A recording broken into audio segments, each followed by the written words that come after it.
fitur yang pertama ini adalah interdisciplinary competence dan intercultural education.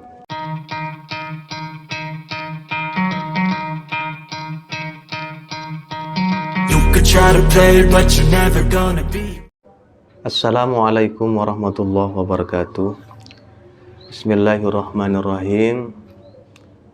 Teman-teman pemirsa channel YouTube Praja dan Keluarga, mari kita lanjutkan diskusi mengenai Islam dan Sains, di mana pada pertemuan yang lalu atau pada episode yang lalu saya telah menyampaikan banyak hal terkait dengan ide dari harmonisasi Islam dan Sains.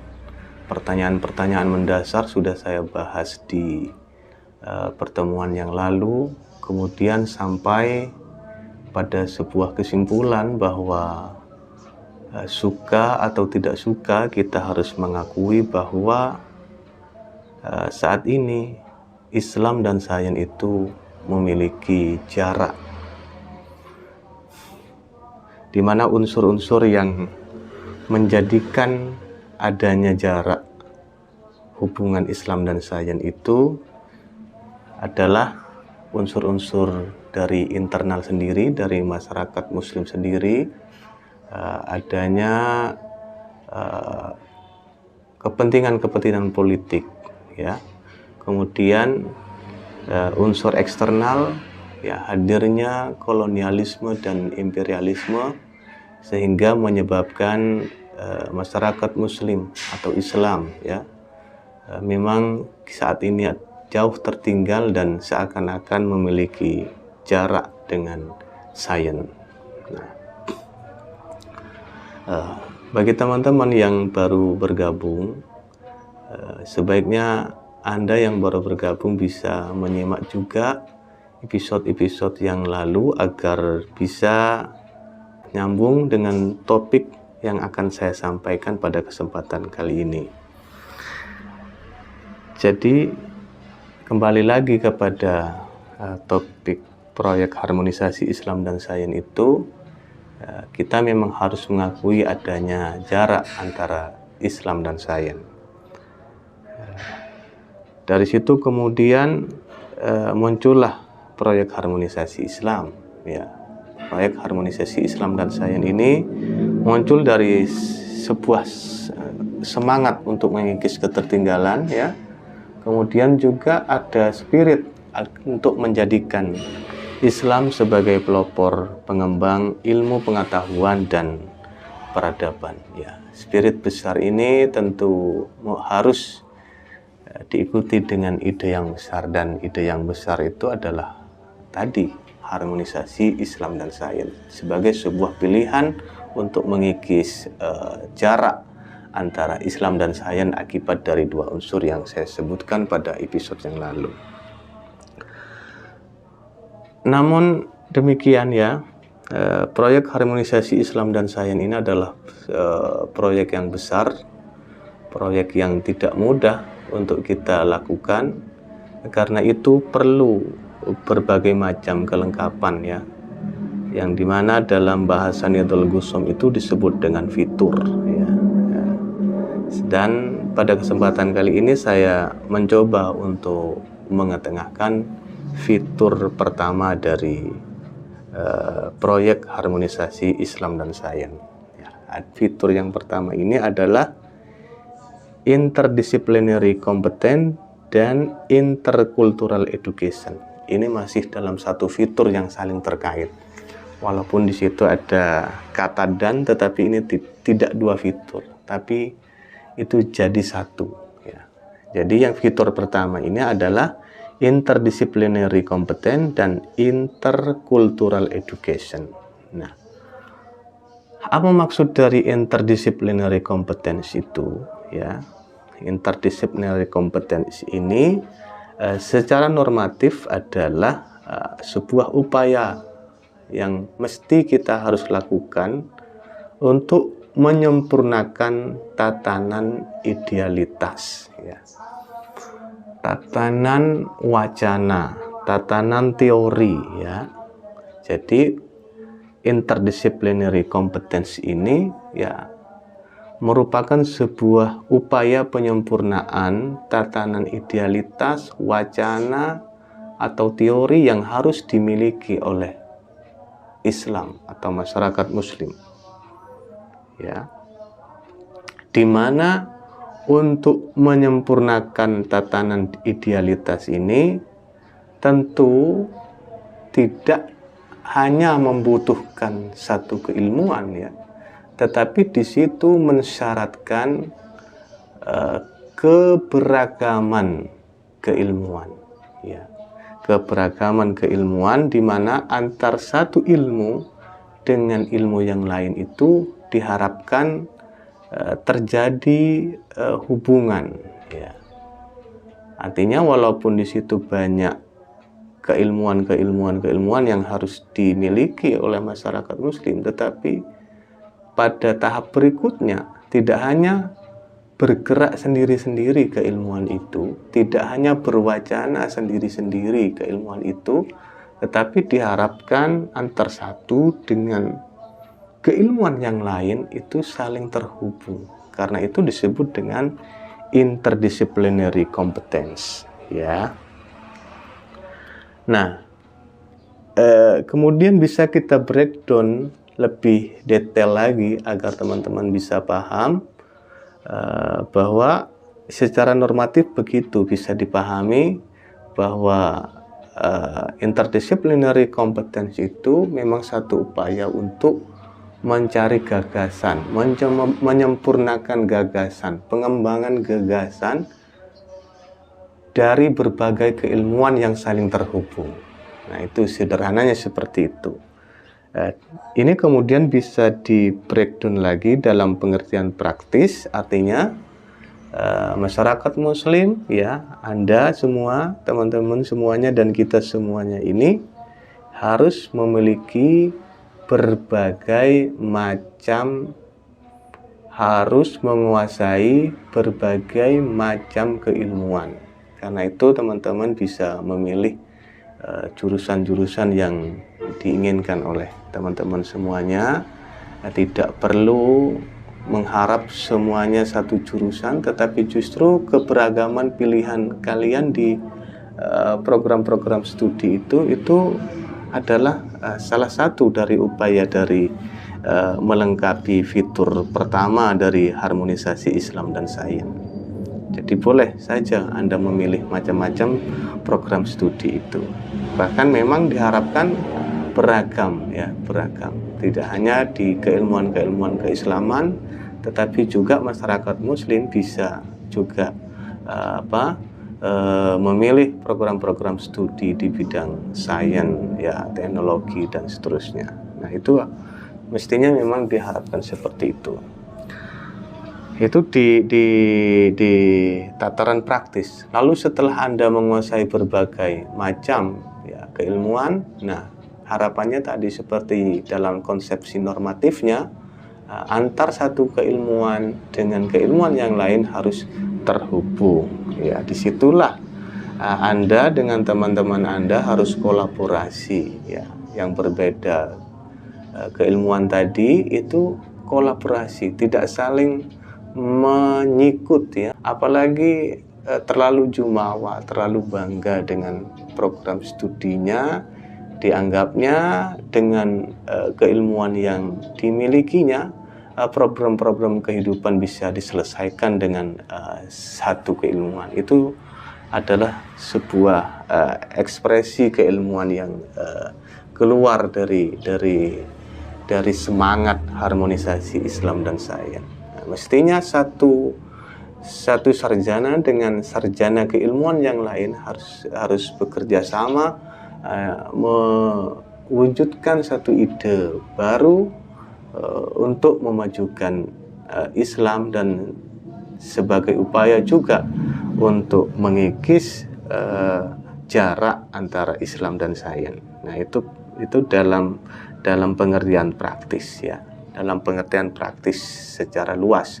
Kemudian Anda sebagai individu ya, Anda sebagai individu dalam mengimplementasikan, dalam membumikan makna interdisciplinary competence ini,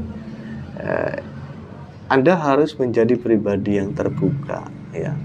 Jangan menjadi orang-orang yang eksklusif, hanya berbicara, berdiskusi, membaca program-program studi atau keilmuan yang ditekuninya saja.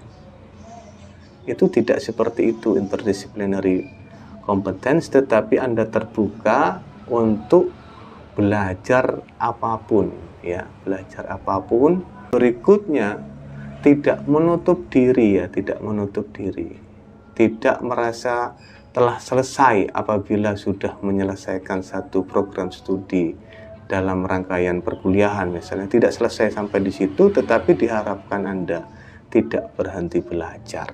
Itu pengertian pada aspek yang berkaitan dengan pribadi kita masing-masing.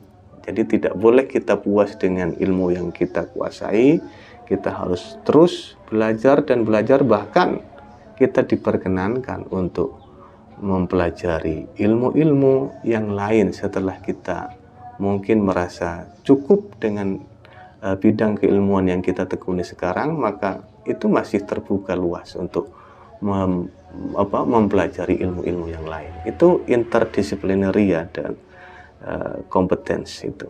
Dalam rangka itu, maka diharapkan, ya, harmonisasi Islam dan sains itu bisa berjalan baik, ya, kira-kira begitu. Nah, kemudian intercultural education secara sederhana dapat dikatakan sebagai sebuah upaya untuk membumikan wacana-wacana yang dibicarakan dalam interdisciplinary competence itu. Jadi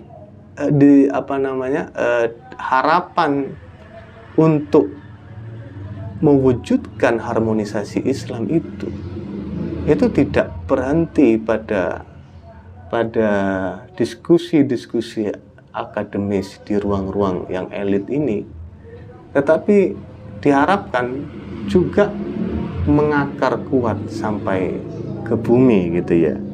Jadi ini kalau saya membahasakan adalah pembumian wacana teori, ya, pembumian wacana teori yang dibicarakan di interdisciplinary competence itu, yang dibicarakan antar ilmu pengetahuan itu mesti harus menjadi sebuah budaya, harus menjadi bagian dari budaya. Nah, walaupun di sini disebutkan dengan education, jangan dikira lingkupnya itu hanya sebatas institusi, ya, institusi pendidikan misalnya, atau hanya dipahami untuk sebuah universitas atau perguruan tinggi, ya.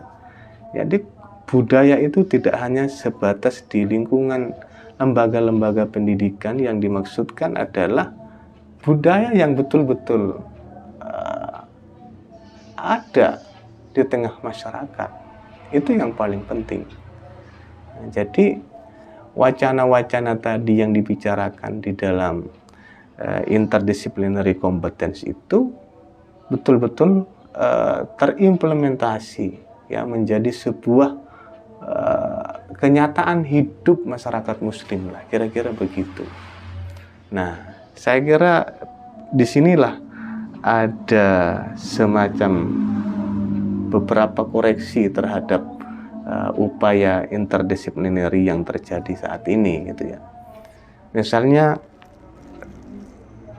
ada sebuah argumen, ya, ada sebuah pernyataan yang sangat populer di tengah-tengah kita mengenai kebersihan, misalnya, kan ada yang menyebut an-nadzafatu minal iman, ya. An-nadzafatu minal iman artinya kebersihan adalah bagian dari iman. Ini sebuah argumen teoritis, ya, sebuah teori, anggaplah seperti itu. Di situ sudah terjadi perkawinan antar keilmuan, ya, ada keilmuan kesehatan di situ ya. Kebersihan itu kan bagian dari teori-teori kesehatan. Kemudian iman itu kan bagian dari keilmuan teologis, ya, keilmuan ketuhanan gitu ya. Di situ sudah ada perpaduan ya, integrasi antara satu disiplin keilmuan dengan disiplin yang lain. Namun konsepsi ini belum sepenuhnya mengakar, belum sepenuhnya membudaya di tengah masyarakat Muslim. Ya, misalnya kita masih melihat banyak masjid yang toiletnya masih kotor, misalnya kan. Di situ tidak terbentuk intercultural education-nya, ya. Kalau interdisciplinary kompetennya sudah terjadi perkawinannya, tetapi intercultural education-nya ini yang masih belum, ya, belum terjadi, masih terlihat kotor, ya. Padahal udah ada tuh wacananya, ada tuh teorinya tentang an-nadzafatu minal iman itu. Ada, tetapi kadang-kadang begitu, dan itu tidak hanya terjadi pada contoh-contoh budaya kebersihan, barangkali juga di budaya akademik, budaya budaya akademik atau budaya-budaya yang lain itu bisa saja terjadi hal yang serupa. Nah, interdisciplinary competence dan intercultural education itu kadang-kadang tidak berjalan seimbang. Kita masih terlalu banyak di interdisciplinary competence, tetapi kadang-kadang juga masih kurang dalam persoalan intercultural education. Nah, ini sebagai upaya untuk menyeimbangkan keduanya, maka di situ memang terdapat problem-problem ya. Untuk menyeimbangkan keduanya, kita harus memahami problem-problem yang ada, yang di sini disebut dengan kompleksitas dalam Islam.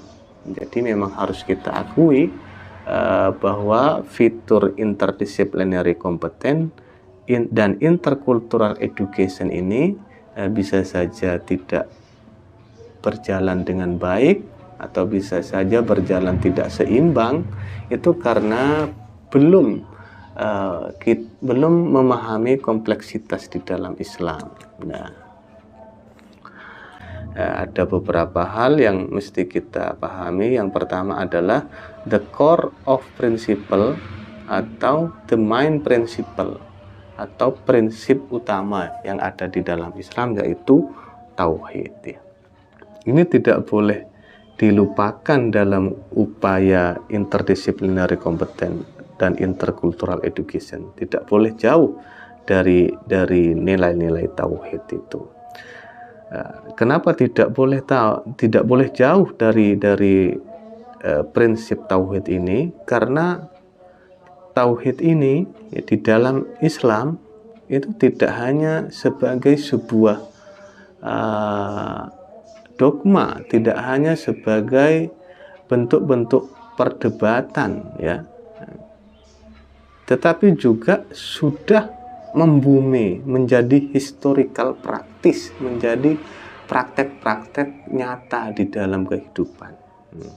Kalau di dalam normatifnya itu terdapat beberapa hal yang membahas tentang ketauhidan ya, membahas tentang ketuhanan gitu ya. Di antaranya ada teologi, ada kalam ya, yang membicarakan banyak hal yang berkaitan dengan Allah ya, dengan Tuhan. Itu ada kalam di dalam Islam. Kemudian ada tasawuf juga, itu juga membicarakan tentang Tuhan juga, bagaimana yang dialami oleh subjek-subjek beriman itu ya, ketika merasakan kehadiran Tuhan ya, ketika merasakan kehadiran Allah ya, kan ada di dalam penjelasan-penjelasan tasawuf itu. Kemudian juga ada philosophical debat, ada debat-debat filosofis yang menjelaskan tentang ketuhanan itu juga ada ya. Nah, karena itu kemudian sisi tauhid ya, keterikatan interdisciplinary kompeten dan intercultural education pada tauhid ini adalah menjadi sebuah keniscayaan ya. Secara historis praktis kita melihat bahwa nilai-nilai tauhid itu tidak sekedar dalam wacana-wacana perdebatan saja, wacana-wacana teoritis saja, tetapi memang sudah terimplementasi di dalam kehidupan nyata masyarakat muslim, yaitu seperti misalnya seorang bayi yang baru lahir saja sudah diazani misalnya kan, diperdengarkan azan. Itu kan sudah menunjukkan bahwa nilai tauhid itu tidak bisa dilepaskan dari kehidupan masyarakat muslim ya. Dan sepanjang hari pun kita diperdengarkan azan ya. Karena itu maka upaya-upaya apapun yang berkaitan dengan Islam itu tidak boleh keluar dari tauhid ya, tidak boleh keluar dari problem kebertuhanan itu. Nah, apabila interdisciplinary dan intercultural education ini menyisihkan persoalan tauhid ini, maka tidak bisa merepresentasikan Islam nantinya. Nah, apabila ingin merepresentasikan Islam, apabila ingin berbicara itu dalam konteks Islam, tentu maka the core of principle ini, tauhid ini tidak boleh dilupakan. Dia harus menjadi bagian dari interdisciplinary dan intercultural education itu. Kemudian kompleksitas yang mesti harus dipahami lagi. Ini bahasanya adalah kompleksitas. Artinya interdisciplinary dan intercultural education itu tidak sekedar mengait-ngaitkan saja, tetapi memang betul ada keseriusan studi ya, ada keseriusan studi yang melibatkan poin-poin yang saya sampaikan ini ya. Jadi poin yang pertama sudah saya sampaikan adalah prinsip dasar, the core of principle, yaitu tadi tauhid. Kemudian yang kedua ini adalah the core of reference ya. The core of reference ini adalah referensi utama masyarakat muslim apa, yaitu Al-Quran, Sunnah ya, Al-Quran dan hadis ya. The core of reference ini tidak boleh disisihkan juga ya. Ini harus menjadi metra utama kalau ingin kita mengharmonisasikan Islam dan sains. Nah, fitur yang pertama ini, interdisciplinary dan intercultural education, itu tidak boleh juga menyisihkan Al-Quran dan hadis itu. Ini dijadikan sebagai metra utama. Maka Al-Quran wa ulumuhu ya, al-hadis wa ulumuhu juga ya, ibaratnya ulumuddin dalam bahasa Prof. Amin Abdullah itu bukan digantikan, tetapi tetap dijalankan ya.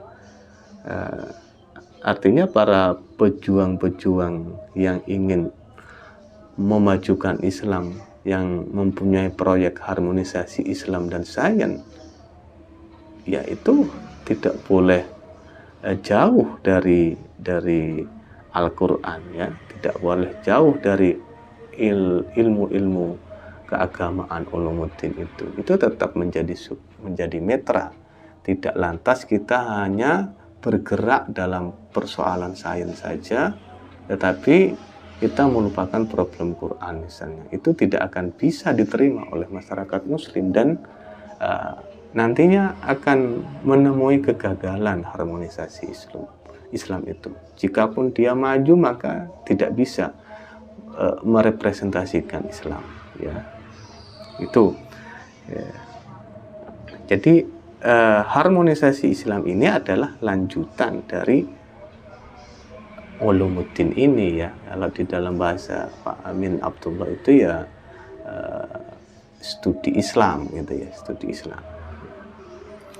Ini adalah kelanjutan. Kemudian kompleksitas berikutnya, ya, kompleksitas berikutnya. Tadi ada kompleksitas pertama ada tauhid, kemudian kompleksitas kedua ini kompleksnya dia menyebutnya kompleksitasnya. Sekali lagi Niatul Kusum di sini menyebutnya dengan kompleksitas. Artinya kerumitan-kerumitan yang ada di dalam problem-problem Al-Qur'an wa ulumuhu ini itu mesti diurai juga, baru kemudian dihubungkan dengan semangat harmonisasi Islam dan sains itu. Itu ya, seperti itu kompleksitas yang dimaksudkan. Kemudian kompleksitas berikutnya yang nomor 3 adalah School of Thought. School of Thought ini madhab pemikiran di dalam Islam juga harus diuraikan, juga harus dijadikan metra juga. Di situ mungkin ya akan sampai kepada epistemological discourse, ya, akan sampai kepada diskusi-diskusi epistemologi di dalam Islam. Ada bayani, ada burhani, ada irfani. Itu juga mesti harus dilibatkan dalam proyek harmonisasi Islam dan sains itu, ya. Di situ kita akan mengetahui posisi landing atau posisi dari ide harmonisasi Islam dan sains ini, apakah kemudian merevisi, mengafirmasi, atau mentransformasi dari pemikiran-pemikiran yang sudah ada di dalam Islam. Nah, ini kalau dilupakan itu juga tidak bisa merepresentasikan Islam, ya, tidak bisa merepresentasikan Islam, karena Islam sendiri itu tidak hanya Al-Quran, tidak hanya tauhid saja, ya, yang menjadi inti dari Islam, tetapi di situ sudah ada pemikiran-pemikiran yang dikembangkan oleh para ulama, sehingga dari situ juga kita harus berpijak kepada pemikiran-pemikiran ulama-ulama terdahulu sebagai sebuah lanjutan untuk mengembalikan kejayaan Islam melalui harmonisasi Islam dan sains. Nah, kemudian yang terakhir, yang nomor 4, yang terkait dengan kompleksitas di dalam Islam, itu disebut dengan democratization of knowledge, democratization of knowledge, atau bahasa Indonesianya disebut dengan demokratisasi ilmu pengetahuan. Nah, ini perlu saya jelaskan bahwa makna dari demokratisasi ini adalah seorang ilmuwan, seorang sarjana, ya, seorang ulama itu mempunyai kewajiban memberikan, ya, memberikan hasil-hasil diskusinya, ya, kesimpulan-kesimpulan ilmiahnya kepada masyarakat umum. Kemudian kewajiban yang kedua adalah merespon kegalauan umat, ya, merespon kegelisahan masyarakat umum. Jadi ada memberi dan merespon. Nah, yang saya lihat demokratisasi of knowledge, ya, democratization of knowledge, demokratisasi ilmu di dalam prakteknya, saya masih melihat ada sesuatu yang belum berjalan dengan baik. Misalnya jurnal-jurnal ilmiah itu eksklusif, hanya dikonsumsi oleh kalangan elit, ya, eksklusif hanya dikonsumsi oleh para akademisi saja, ya, dan belum sepenuhnya dapat diakses oleh masyarakat awam. Nah, kalau itu tidak memungkinkan masyarakat awam untuk mengakses secara langsung gitu ya, semestinya ada upaya untuk menyampaikan hasil-hasil temuan akademisi itu dalam bahasa populer, ya, dalam bahasa yang dimengerti oleh masyarakat awam. Kalau misalnya jurnal akademik itu begitu sangat akademis sehingga susah untuk dipahami oleh masyarakat awam, maka perlu penghubung bahasa. Penghubung bahasa itu ya adalah dengan menggunakan bahasa-bahasa populer sehingga bisa dipahami oleh masyarakat awam. Agar terjadi saling memberi ya. Jadi para ilmuwan memberi dan kemudian merespon ya. Sehingga di situ juga masyarakat awam bisa memberikan kontribusinya juga, bisa membuat kritik ya, atau juga bisa menyampaikan kegelisahannya secara langsung ya. Ada respon lah kira-kira, ada feedback dari apa yang ditemukan oleh para sarjana itu.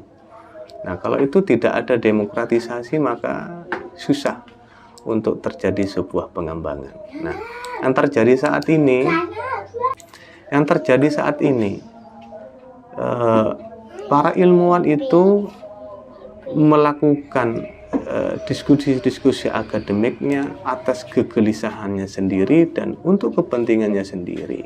Ini juga harus dimulai dari Anda para mahasiswa, di mana nanti ketika Anda menulis skripsi kalian itu mestinya juga harus berangkat dari kegelisahan original ya. Kegelisahan original itu adalah kegelisahan yang dirasakan oleh masyarakat luas, lalu Anda rumuskan menjadi sebuah rumusan-rumusan masalah yang akademis, dan kemudian Anda bahas menjadi sebuah skripsi pembahasan yang ilmiah. Begitu mestinya yang harus dilakukan oleh para ilmuwan.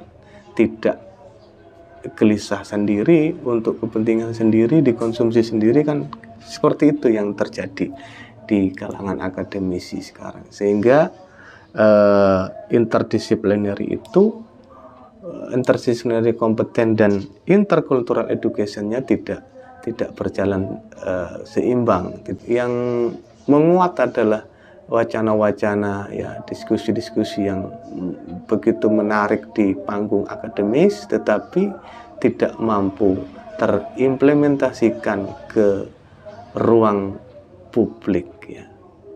Wacana-wacananya megah tetapi tidak bisa dibumikan ke ruang publik. Itulah program-program interdisciplinary, kompeten dan intercultural education. Ya, seperti itu. Nah, saya kira dengan melihat kompleksitas dalam Islam ini ya, artinya proyek harmonisasi Islam dan sains ini dalam fitur interdisciplinary kompeten dan intercultural education ini perlu memperhatikan kompleksitas dalam Islam. Nah, kompleksitas dalam Islam itu ada the core of principle, yaitu tauhid ya, kemudian the core of reference ya, referensi utama di dalam Islam Al-Quran ya, tauhid Al-Quran itu tidak boleh ditinggalkan. Kemudian school of thought ya, madhab-madhab pemikiran di dalam Islam. Kemudian yang nomor 4 adalah demokratisasi ilmu pengetahuan ya. Kalau itu bisa dipahami dan bisa terintegrasi dalam upaya interdisciplinary kompeten dan intercultural education, maka fitur pertama itu akan menjadi fitur yang baik dan berjalan ya. Maka fitur ini dapat dikatakan sempurna sehingga bisa mendukung, mengantarkan ya harmonisasi Islam dan sains. Artinya pada sisi yang lain ya, ketertinggalan itu dapat terkikis dan pada saatnya nanti ya Islam akan menjadi pelopor dalam ilmu pengetahuan dan pelopor dari kemajuan peradaban dunia. Saya kira begitu. Untuk penjelasan-penjelasan lain mengenai harmonisasi Islam dan sains saya akan sampaikan pada episode-episode berikutnya. Demikian kiranya pertemuan kali ini. Mohon maaf atas segala kekurangan dan sampai jumpa pada episode berikutnya. Wassalamualaikum warahmatullahi wabarakatuh. You could try to play, but you're never gonna beat me. Look the other way, what I'm doing ain't easy. Bloody hands stained from the people who deceive me.